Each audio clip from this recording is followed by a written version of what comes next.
नमस्कार। 29 अगस्त की शाम आप हैं मेरे साथ ZDTV रेडियो न्यूज़ पर, जहां देश विदेश की खबरें लेकर के आती हूं मैं रश्मि नेगी बिष्ट। और वक्त है न्यूज़ हेडलाइंस का। प्रधानमंत्री नरेंद्र मोदी आज वीडियो कॉन्फ्रेंस के माध्यम से झांसी में रानी लक्ष्मीबाई केंद्रीय कृषि विश्वविद्यालय के नए भवन का लोकार्पण करेंगे। सरकार ने छोटे शहरों में स्टार्टअप्स को बढ़ावा देने के लिए चुनौती प्रतियोगिता शुरू की। केंद्र सरकार जम्मू कश्मीर के जम्मू, कटरा और सांबा में 3 बास क्लस्टर विकसित करेगी।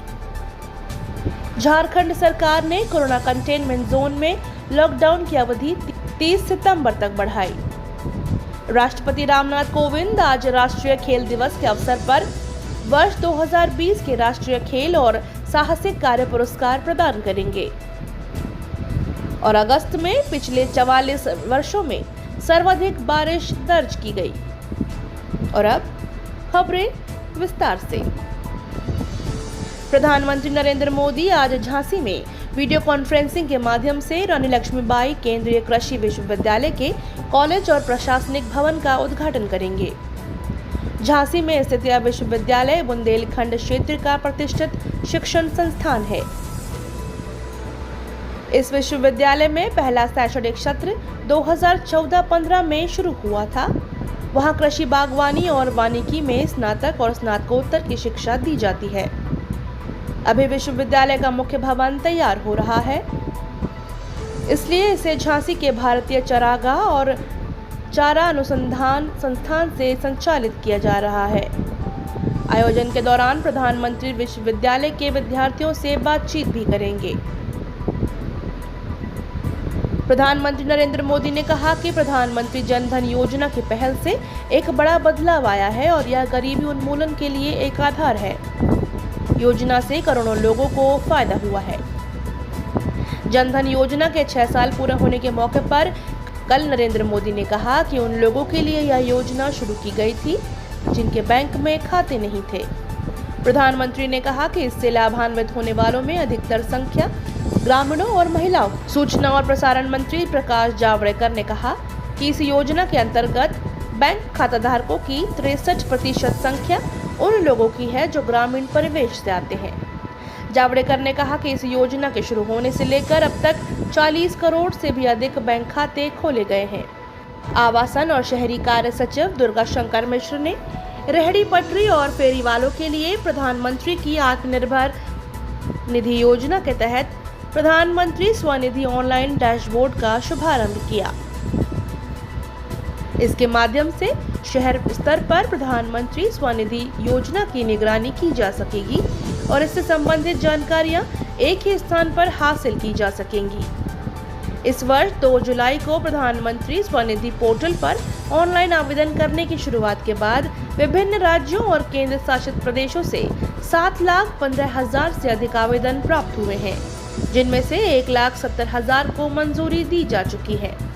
योजना के अंतर्गत इस तरह के छोटे दुकानदार 10,000 रुपए तक के कार्यशील पूंजी ऋण ले सकते हैं, जिन्हें 1 साल के अंदर मासिक किस्तों में चुकाया जा सकता है। पूर्वोत्तर क्षेत्र विकास मंत्री डॉक्टर जितेंद्र सिंह ने कहा कि केंद्र शासित प्रदेश जम्मू कश्मीर में बांस की टोकरियां, अगरबत्ती और बांस का कोयला बनाने के लिए जम्मू, कटरा और सांबा में 3 क्लस्टरों का विकास किया जाएगा।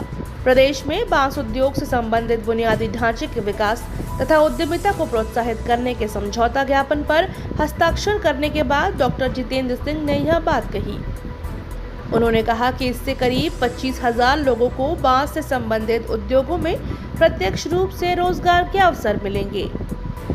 डॉक्टर सिंह ने कहा कि जम्मू के पास घाटी में स्थापित किए जा रहे बांस के मेगा औद्योगिक पार्क के अलावा इस क्षेत्र में बांस संबंधी टेक्नोलॉजी विकास केंद्र की भी स्थापना की जाएगी।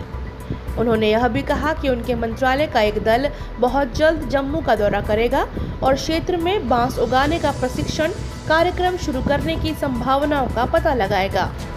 कोविड-19 महामारी की वजह से कारोबारियों और आम लोगों को बैंक ऋणों की अदायगी के लिए भारतीय रिजर्व बैंक द्वारा दी गई मोहलत को 31 अगस्त से आगे बढ़ाए जाने की कोई संभावना नहीं है। रिजर्व बैंक ने 1 मार्च 2020 से 6 महीने के लिए कर्ज के भुगतान में मोहलत देने की घोषणा की थी, ताकि जिन कारोबारियों और ग्राहकों ने बैंकों से उधार लिया है उन्हें कोविड-19 की वजह से आ रही समस्याओं से निपटने में मदद मिल सके। रिजर्व बैंक के गवर्नर ने हाल ही में कहा कि ऋणों की अदायगी के लिए दी गई मोहलत अस्थायी उपाय है और महामारी की वजह से जो लोग ऋण चुकता करने में परेशानियों का सामना कर रहे हैं उन्हें इसके समाधान के लिए घोषित किए जाने वाले उपायों से राहत मिल सकती है। सरकार ने घरेलू उड़ानों में डब्बाबंद नाश्ता, लंच तथा पेय पदार्थ और अंतर्राष्ट्रीय उड़ानों में गर्म भोजन परोसने की अनुमति दे दी है। नागर विमानन के महानिदेशालय ने बताया कि उड़ान के दौरान अगर कोई यात्री मास्क नहीं पहनता है तो उसे नो फ्लाई सूची में डाला जाएगा। सरकार ने घरेलू और अंतर्राष्ट्रीय दोनों तरह की उड़ानों के लिए मानक संचालन प्रक्रिया जारी कर दी है। दिल्ली में बीते एक दिन में कोरोना संक्रमण के 1808 नए मरीजों का पता चला। राजधानी में संक्रमित व्यक्तियों की कुल संख्या 1,69,000 से अधिक हो गई है। कोविड-19 महामारी के फैलाव को रोकने के लिए झारखंड सरकार ने कंटेनमेंट जोन में लॉकडाउन को 30 सितंबर तक के लिए बढ़ा दिया है। राज्य सरकार ने कहा कि इस तरह के कंटेनमेंट क्षेत्रों में प्रतिबंधित गतिविधियों को छोड़कर अन्य सभी आर्थिक गतिविधियां करने की छूट होगी। इस दौरान सामाजिक, राजनीतिक, खेलकूद और मनोरंजन संबंधी शैक्षणिक, सांस्कृतिक और धार्मिक कार्यक्रमों और समारोह के आयोजन पर रोक रहेगी। स्कूल, कॉलेज तथा प्रशिक्षण और कोचिंग इंस्टीट्यूट भी बंद रहेंगे। इसी तरह swimming pool, gym, cinema hall, मनोरंजन पार्क, थिएटर, बार, ऑडिटोरियम, सभा कक्ष तथा इसी तरह के स्थानों को भी बंद रखा जाएगा। केंद्र शासित प्रदेश जम्मू कश्मीर में गांदरबल के जिलाधिकारी ने कोरोना वायरस के बढ़ते मामलों को देखते हुए 5 सितंबर तक बाजार बंद रखने और वाहनों की आवाजाही पर रोक लगाने के आदेश दिए हैं। जिले में पूर्ण लॉकडाउन लागू किया गया है। इस दौरान केवल आपात चिकित्सा के लिए लॉकडाउन से छूट दी जाएगी।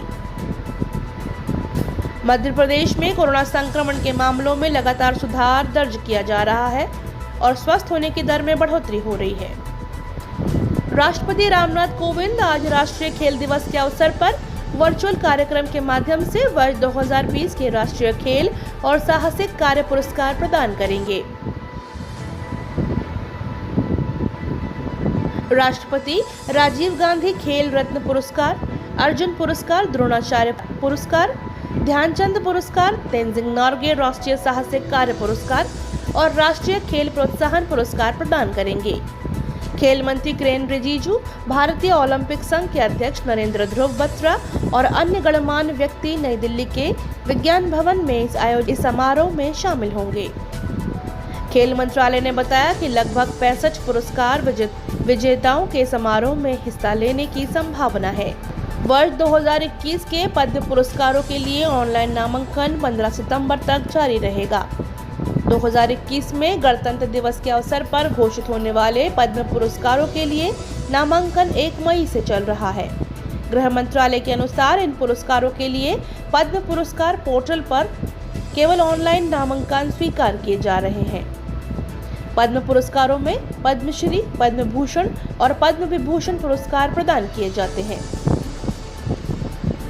भारत में पिछले 4 दशकों से अधिक समय में इस वर्ष अगस्त महीने में सबसे अधिक वर्षा हुई है।